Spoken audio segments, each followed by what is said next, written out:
My wife cheated on me with her boss, then secretly transferred $200, $0 from our joint account to his offshore account.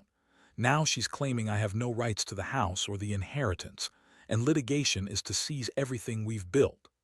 I never thought I'd be the guy writing something like this, but here I am. So, buckle up, because what I'm about to tell you is a whirlwind of betrayal, lies, and a whole lot of money gone missing. It all started with what seemed like a normal marriage, me and Lisa, living in our nice suburban house, building a life together. We had our issues, sure, but I thought we were solid. That was until I found out she was cheating on me with her boss, Mark, and then, even more shockingly, transferring $200, $0 from our joint account offshore. Yeah, you read that right. I've been into a nightmare I never saw coming. It all began a few months ago, when I started noticing her acting weird. Lisa's always been a bit of a drama queen, but lately, her phone was glued to her hand more than usual. She'd hide her texts, get defensive. If I asked who she was chatting with, and suddenly her schedule was packed with business trips and late meetings. She'd come home late, smelling like perfume I didn't recognize, and her attitude towards me shifted from loving to distant and bitchy. She'd snap at me, accuse me of not paying enough attention, and brush off my concerns. I figured maybe she was stressed with work, but deep down, I knew something was off. Then came the night I decided to look through her phone. I'd always been cautious about privacy, but I couldn't shake the feeling that she was hiding something.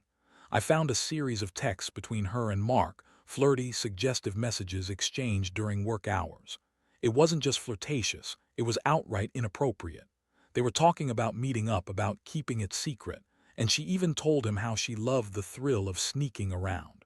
I felt like I'd been punched in the gut. My stomach sank. My whole world started to crumble. I couldn't believe I'd been so blind, so naive. I confronted her the next morning. I showed her the messages, the pictures she'd sent, the time stamps. Her face went pale. For a second, then she scoffed. "You're overreacting," she said, rolling her eyes. "That's just work stuff. You're paranoid. Mark's a friend and I was just venting." She tried to brush it off, but I could see the lie in her eyes. I asked her if she'd been unfaithful before, if this was just a one-time thing or if there was more. She got defensive, calling me jealous and insecure, saying I was crazy for even thinking it. The truth was staring me right in the face, but she refused to admit it. That night I couldn't sleep. I kept thinking about the betrayal, about how she'd lied to me for months, maybe longer. I started digging into our bank accounts the next day, trying to find some clarity. That's when I noticed the weird transactions, small deposits from an offshore account that I didn't recognize. I pulled up our bank statements, and what I saw made my stomach turn even more. Someone had transferred $200, $0 from our joint account to a secret account in the Bahamas. I couldn't believe it. Who does that? Who steals that kind of money and then lies about it? I knew she was involved, but I didn't have proof yet. All I had was a sinking feeling that everything I'd worked for, everything we'd built together, was being wiped out behind my back. I felt sick, betrayed, angry, and helpless all at once. I thought about confronting her again, demanding answers, but I knew it wouldn't be that simple. The more I looked into her phone, her bank accounts, her secret conversations, the clearer it became that Lisa wasn't just cheating on me. I was being played. I was just a pawn in her scheme to get money, power, maybe both. And the worst part, she was lying through her teeth, making me doubt everything, even my own instincts. I realized I had to do something. I couldn't let her get away with this, not after everything. That's when I started planning. I knew I couldn't just storm in and accuse her again. She'd deny everything and I'd look like a crazy guy. I needed proof, a way to turn her own game against her. I started gathering evidence, secretly recording conversations when I could, and tracking her movements. I reached out to a private investigator friend of mine, just to get some eyes on her. The plan was to find out exactly how deep this rabbit hole went. I wasn't just going to be a victim. I was going to fight back, even if it meant tearing everything apart in the process. I'd been betrayed in the worst way possible, and now I was about to take control of the situation, no matter what it cost. Once I had the initial shock wear off, I realized I couldn't just sit around waiting for the truth to come out on its own. I had to act fast, and that meant digging deeper, finding out exactly what Lisa was up to behind my back. The more I looked into her, the more I saw how carefully she was covering her tracks. She was smart about hiding things, but I was starting to connect the dots. I hired my friend Jake, who's a private investigator, to help me gather concrete evidence. I knew I couldn't trust Lisa's word anymore. Her lies had become a web I was slowly unraveling.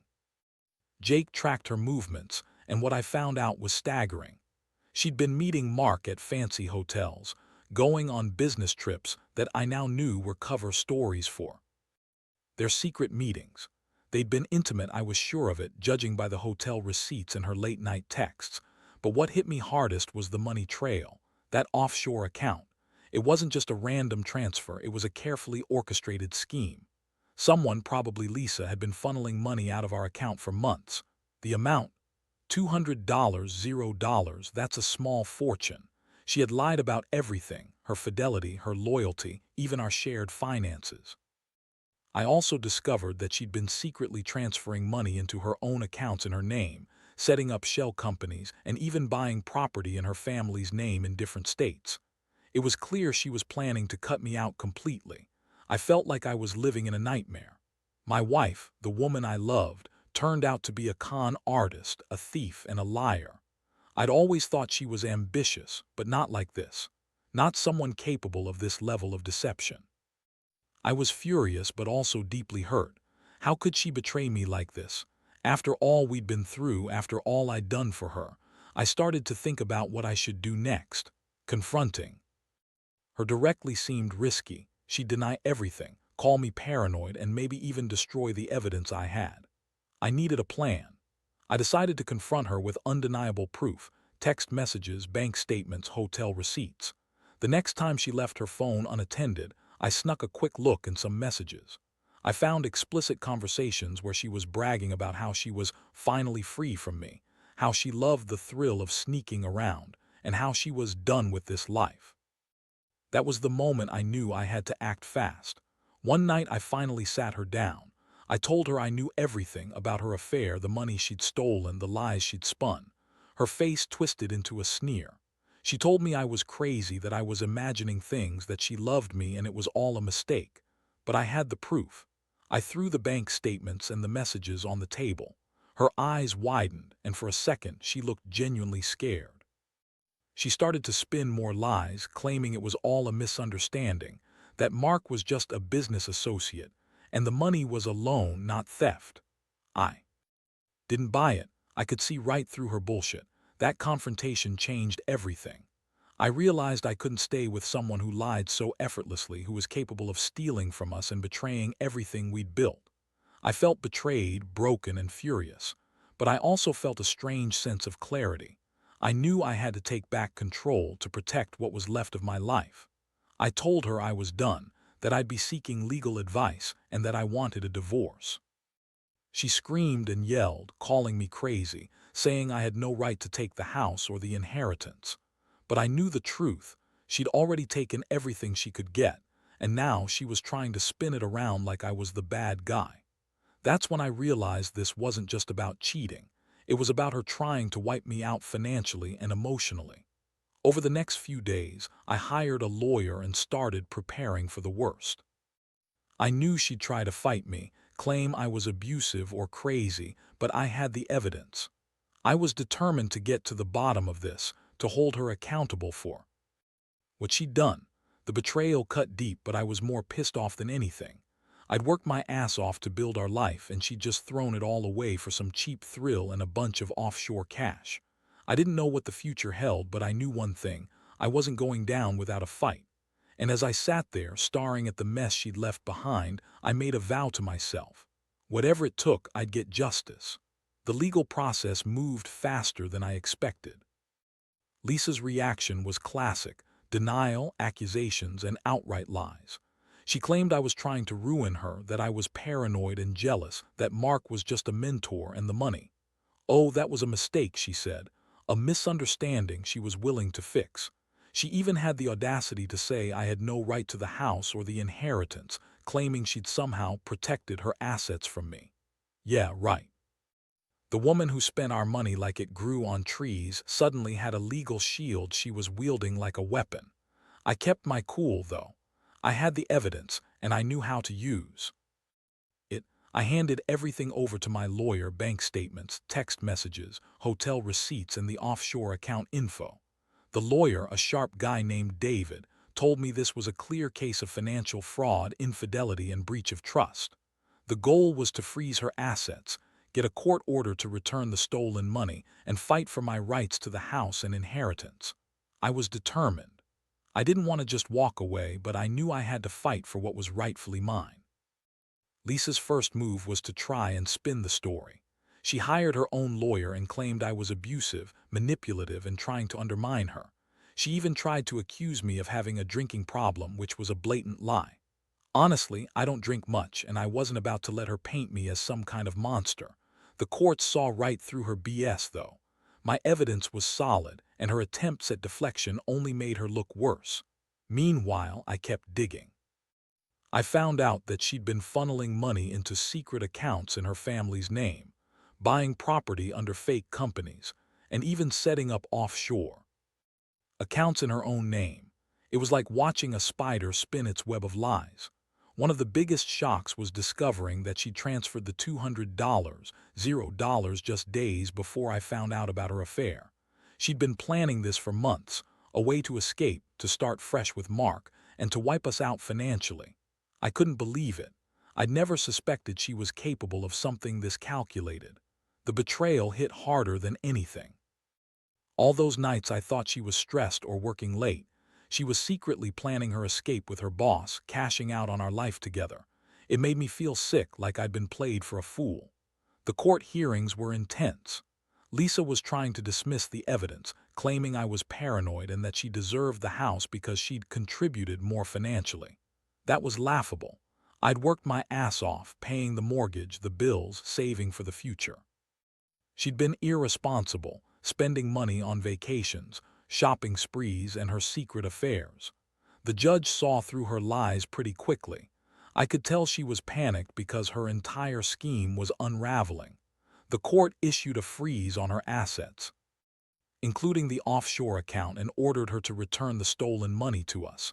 But Lisa wasn't about to go quietly. She started making wild accusations, claiming I was abusive and manipulative, trying to turn our friends and family against me. She even filed a countersuit, claiming I'd threatened her and that I was trying to control her. All of it was fabricated, but it created chaos. I was furious. I'd never wanted to hurt her, but I'd be damned if I let her ruin me and everything I'd built for her own selfish gain. I stayed focused, showing the court all the evidence, and in the end, the judge awarded me full control of the house and the inheritance, things she'd been trying to claim as her own. Meanwhile, I was dealing with the emotional fallout. I felt betrayed, humiliated, and angry. I kept asking myself how she could do this, to me, to us. How she could lie so effortlessly, steal so much, and then try to turn it around on me. The hardest part was realizing that the woman I'd loved, who once seemed so perfect, was capable of such cold, calculated deception. But I also knew I couldn't let her win. I had to pick up the pieces and move on, no matter how bitter it all tasted. I learned the hard way that trust is fragile and betrayal can come from the people you love most. Now I'm just trying to rebuild, trying to forget her, and trying to find some sense in all this chaos. The lesson: never ignore the signs and always keep a backup plan, because some people will stab you in the back without a second thought. The aftermath hit harder than I expected. Once the court ruled in my favor, I thought I'd finally get some peace, but Lisa didn't go down without a fight. She ramped up her lies, claiming I was an unfit husband, that I'd been controlling and abusive from the start. She hired a new lawyer and filed for custody of the house, insisting I was trying to steal her happiness, whatever that meant. It was all just a desperate attempt to hold onto what she couldn't legally keep anymore, and I knew it. The courtroom battles became messier than I thought possible, and I felt like I was losing my mind trying to keep up with her constant spinning. Honestly, I felt numb most days. I'd poured everything into our marriage, my time, my money, my future, and to have it all torn apart like this was devastating. I'd always prided myself on being a good provider, a loyal husband, someone who took care of his family. But Lisa, she used that against me. She'd lied, cheated, and stole from us right under my nose. The worst part was knowing she'd been planning her escape for months, maybe even longer, while I was blissfully unaware. It made me question everything I thought I knew about her, about us. How could someone I loved so much turn into this manipulative, selfish person? In the middle of all this chaos, I found myself spiraling into a strange mix of anger and sadness. I'd catch myself wondering if I was the one to blame, if maybe I'd missed the signs, if I'd been too blind to see what she was really doing. But deep down, I knew it wasn't my fault. She was the one who chose to betray me, who decided to steal from our future. The money, the house, the inheritance, all of it was supposed to be ours, and she'd taken it. All for her own selfish needs. That realization burned in me. I felt betrayed not just by her actions but by the person I thought I'd known. The financial damage was staggering. Even after the court froze her assets, I knew she'd find a way to hide or move some of the money. She always was crafty, an expert at covering her tracks. I hired a forensic accountant to dig into her financials, and what we found was shocking. She'd set up multiple shell companies, transferred money offshore again, and even bought a few properties in her family's name. It was clear she was trying to build a new life somewhere else, leaving me with nothing. That realization made me furious. She'd betrayed me, stolen from me, and now she was planning to disappear, leaving me holding the bag. Meanwhile, her constant accusations and threats kept coming. She'd tell the courts I was dangerous, that I'd become violent, that I was trying to ruin her reputation. It was all part of her attempt to sway public opinion, to paint herself as the victim. But I had the evidence, texts, emails, bank records that proved otherwise. I stayed calm, focused on the legal process, and refused to let her drag me down into her chaos. I knew I had the truth on my side, and I was determined to see justice done. Every day was a battle, but I refused to let her win. One day, I finally got a call from the court. Lisa's case for custody of the house was dismissed. The judge saw through her lies, her manipulations, and her attempts to spin the story. I was granted full control of the house and the inheritance, which felt like a small victory amid the chaos. But the emotional toll was immense. I'd lost my wife, my trust, and my sense of security.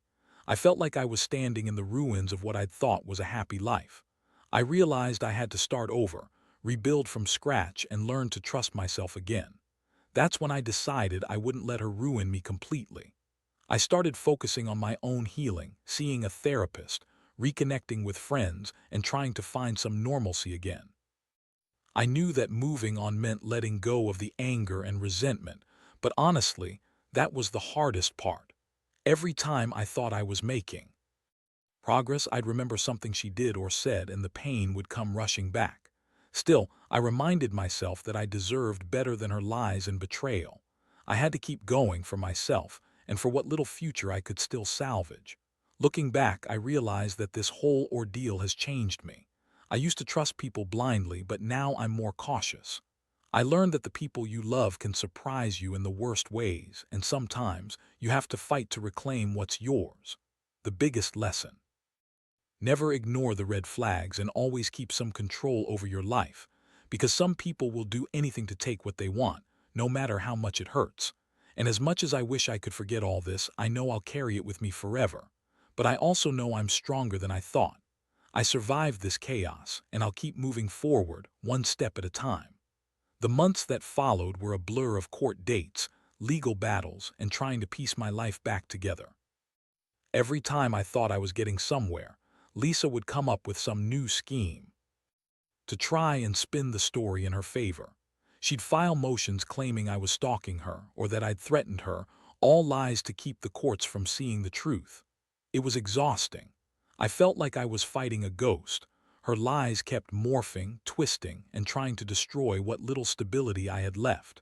But I kept pushing forward, driven by the undeniable evidence I had and the desire to reclaim what was mine. One of the most shocking moments came when I discovered she'd been secretly communicating with Mark even after our divorce proceedings started. I found encrypted messages on her phone, full of code and hidden files.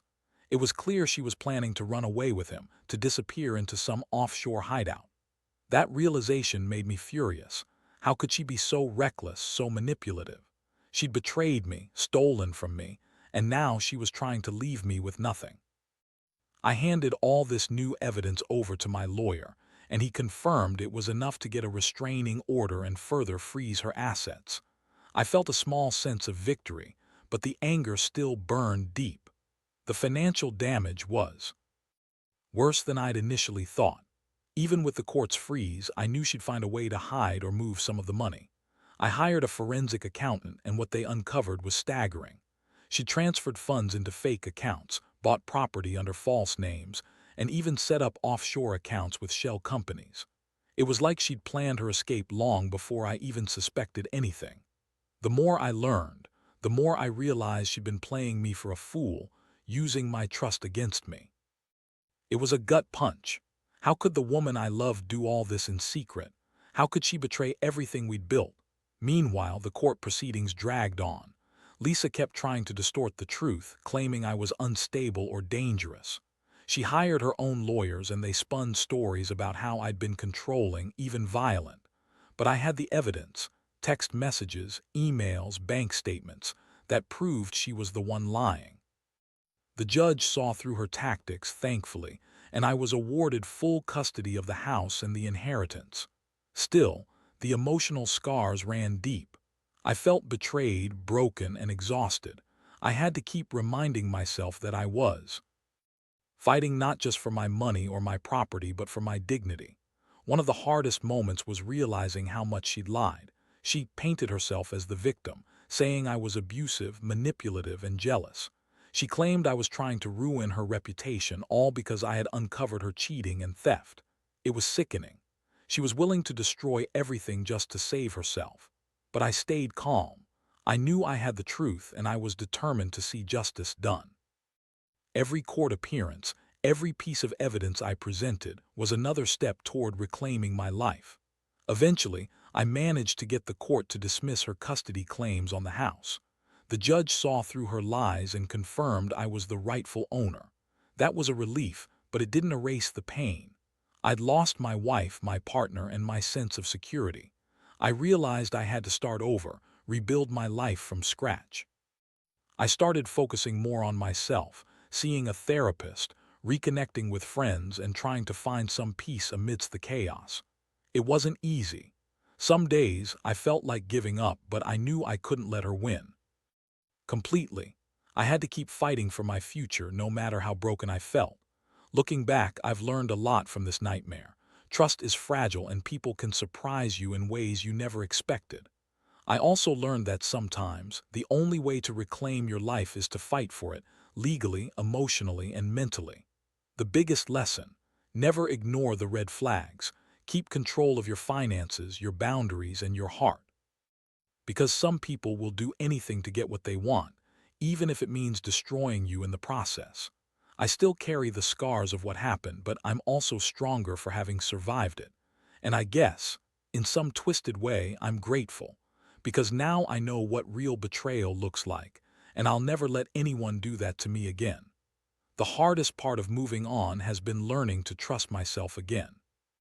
After everything Lisa did, her lies, her betrayal, her theft, I felt like I was walking around with a giant hole in my chest.